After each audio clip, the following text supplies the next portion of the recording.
Hi, I'm Marilyn, and I want to welcome you today to Exposing Grief. When we expose anything, it becomes less threatening. To expose loss and grief will provide us with some emotional control. In 2020, we laid the foundation for these conversations. Over 12 episodes, we explained how loss and grief can and does occur at any age or any stage in life. You can go back and listen to those foundational podcast episodes, or you can begin listening today as part of your personal journey to become more emotionally and mentally healthy. This journey is personal.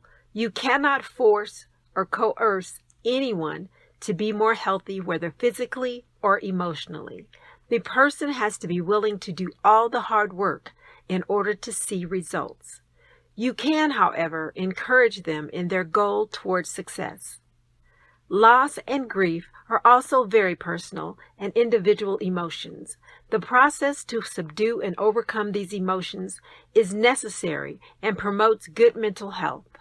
Understanding the stages of grief, denial, anger, bargaining, depression, and acceptance is only the first small step on a road which may have many twists and turns. When you keep in mind your own individuality, it helps to keep you from comparing your grief to that of others.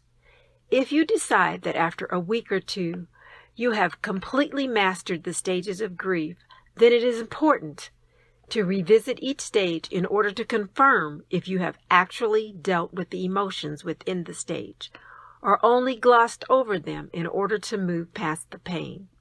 The pain of loss and grief is real. The pain can be physical as well as emotional.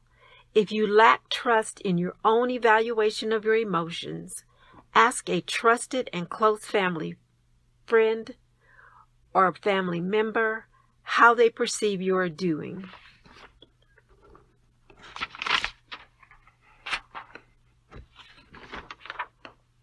Choose someone who will be honest with you. It is easy to deceive ourselves into moving on from an emotion before we have completed resolution. Also, since grief stages do not occur in a straight line, an intentional evaluation of how you're actually doing is vital for your well-being and to make certain you're not accidentally deceived by a stage of grief you felt was complete.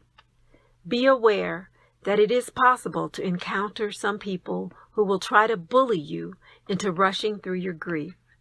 Many of these people are not malicious, but you may find someone who cannot or will not deal with their own grief, and your grief bothers them, so they want you to move past all the emotional stuff and get on with your life. If you are unable or unwilling to deal with the behavior of a bully, please get an advocate on your side to assist, whether that is a mental health professional or a trusted friend. It is in your best interest to lean on someone so that you can remain emotionally healthy through your journey toward healing. Don't blindly accept a message that after so many days, weeks, or months, you should have finished mourning. Of course, you don't want to get stuck in a stage of grief, but that does not necessarily mean it takes a certain amount of time to move from stage to stage. As long as you are making some progress, please know that you are doing well. Unfortunately, you may also have to deal with any grief surrounding the bully. A bully is usually someone you know. When you realize that person is incapable of supporting you emotionally, then your sense of safety around that person is disrupted. In society, bullies have always been present. I suppose social media provides them with a bit more confidence to harass others. Just being aware of the existence of such a person will help you navigate them as you deal with your own pain. These conversations about loss, grief, and emotional well-being are necessary and perhaps well overdue. Be a part of these important conversations. I want to thank you so much for joining me today. I hope to visit with you next time on Exposing Grief.